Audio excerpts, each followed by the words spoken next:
കൈരിപ്പു മോശം ആളപ്പം രോഷം ഉള്ളിലെല്ലാം രോഷമായിരുന്നല്ലേ. യേശുവിനും ശേഷം ഉള്ളിൽ വന്ന ശേഷം പറഞ്ഞില്ല ശേഷം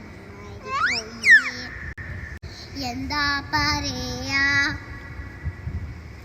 എന്തായപ്പ ചെയ്യാ കൃപയങ്ങല്ലാതെ എന്താ പറയാതെ. യേശുവിനെ കണ്ടു തന്നെ ശങ്കു തന്നു